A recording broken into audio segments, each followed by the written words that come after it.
David M. Nelson, Dean of the College of Physical Education, Athletics, and Recreation at the University of Delaware, is a legend both in Delaware and nationally. He's been credited for putting Blue Hen football on the map as a coach and as an administrator. We've got 22 sports now. It's grown quite a bit at University of Delaware, and we have nationally recognized programs in football, baseball, field hockey, and lacrosse. Dean Nelson, welcome to Focus Delaware. Robert. Now, during your first 15 years here, when you first came from University of Maine in 1951, you were serving both as the football coach and the athletics director until you finished up in that 15 years in 1965. You compiled an 84, 42, and 2 record. What highlights of that period stand out in your mind? Well, I think the thing that stands out in my mind most of all is the fact that the wing T we were running was adopted by many schools around the country, especially University of Iowa, Minnesota, Mississippi used it, the University of Washington, and the fact that the University of Delaware was recognized for being innovative and in an offensive system. I think that stands out in my mind as probably the most satisfying part of that time.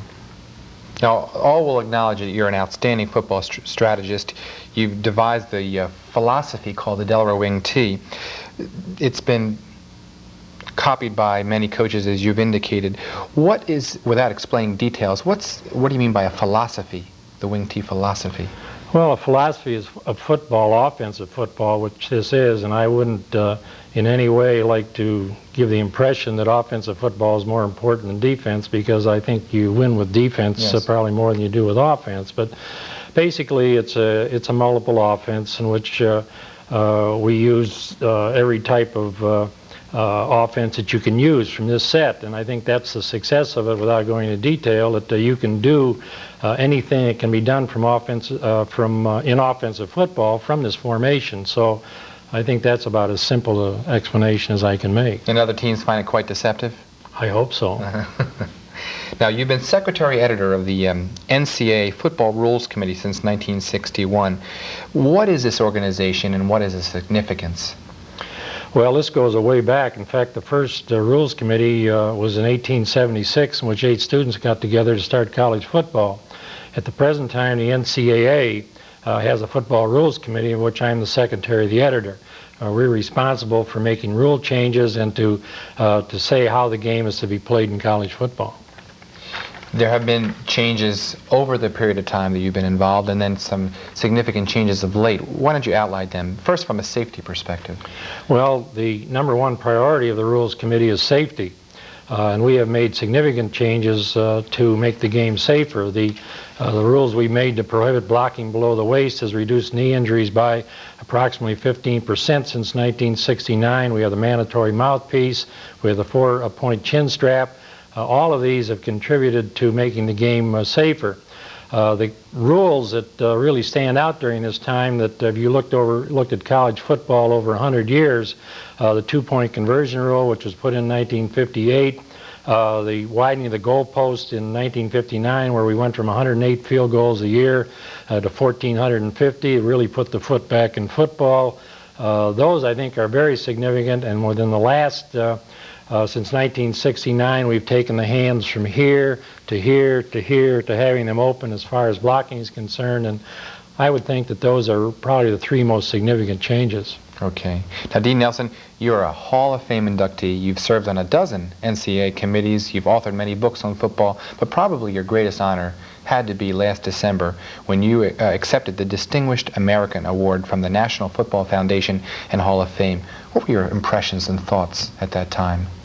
Well, that was very satisfying, but it brought to mind all of the people, both my family and those who I've worked with over the years, how they contributed to this, and I'm just thankful that I've had a family support and the people who have worked with me at the University of Delaware and at the University of Maine. You've got your boys now coaching all over the country. Can you name some of the notable ones in schools? Well, there's quite a few that, of course, since I've been coaching, quit coaching in '65, a lot of them have gone out, but Don Miller is still coaching at Trinity up in Connecticut. Mickey Einigan's coaching at Middlebury, and Rocky Garza, who coached at Tufts, is now the athletic director at Tufts, and Mike Lute is the athletic director at the University of Washington. And there's a number now who have retired from coaching because 20 years is a long shot. You know, the University of Delaware football program, I don't need to remind you, we had national football champions in 63, 71, 72, and 79 while in Division II. There's been a movement up to a different division, Division I AA. Why the move, and what is the significance of that move? Well, the move was an obvious one because we had to have a schedule. If you look at the eastern part of the country, there was just not enough Division II schools that were competitive for us to play a 11-game schedule. Most of the schools we were playing were 1AA schools, and we had a number of Yankee Conference schools where we finally moved into the Yankee Conference because of the number that we had. Were 1AA schools. So the reason that we moved was that we were in a situation that we were compelled to move because of scheduling problems. University of Delaware has now become involved in the Yankee Conference. What are the benefits of that, and why was the move necessary? Well, to repeat what I just said, the advantages are a guaranteed schedule. If you don't have a full schedule, then you have a problem from a recruiting standpoint, also from a standpoint of supporting yourself financially. So with the Yankee Conference compulsory schedule that we have, the round robin, we'd still be allowed to play Lehigh, Navy, and Westchester as the other three schools. So we have a complete schedule, and that's a great advantage. The other thing is that I think it's very difficult to play a schedule in which you do not have an objective other than playing for a national championship or playing in the playoffs. If you play in a conference, you have a conference goal. And I think we have that now, and we've always been oriented to conferences. We were in a conference, Mid-Atlantic Conference, till 1969. Then we had to go independent because the conference broke up. And I think that the people who follow Delaware football will find it's much more interesting being in a conference and playing conference games week in and week out. What about some of the other successful programs besides football at University of Delaware? Well, we have a number, but as you mentioned, we've had nationally recognized team. Our women's lacrosse team is the only university team in Division I that won a national championship. The lacrosse, the women's field hockey team has been in the playoffs for several years. Our baseball team has done very well in the NCAA playoffs, defeating such teams as South Carolina, Florida, Florida State, and an outstanding program. And the football team, as you say, has won 4 national championships. Mm-hmm. Dean Nelson, we've got athletic scholarships in those 4 areas that you've spoken about. Why not in other areas, such as men's lacrosse, which seems to be so successful already? Well, we have a balanced program as far as men and women, 2 sports in each, and at the present time, we're spending $750,000. And it's difficult for us to find that funding just for the 4 sports. So to fund beyond that at the present time just is not possible. Are any of the sports moneymakers? Not if you cost account. Of course, we have income from football, which is about $750,000, but football, when you cost account of coaches' salaries, scholarships, the rest of that is well over $1 million in expenses. Has there been a lack of attention towards the basketball program, which seems to have not done as well over the years? And of course, now there's a program that's going to provide some grant and aid in basketball, and will that make a change? Well, I don't know. I would hope that it would, but you have to realize that the 3 other sports, which are nationally recognized, were on the same program as the basketball program as far as financial aid is concerned. Financial aid was changed basically because going into the Yankee Conference in football, the Yankee Conference schools, there were no Yankee Conference schools on a need basis, so being in a league which was competitive, with financial aid not based on need, it was necessary we did this. So if we were going to move in one sport, then we moved in the other 3. What do you think of the quality of Delaware football today as compared to the teams that you coached?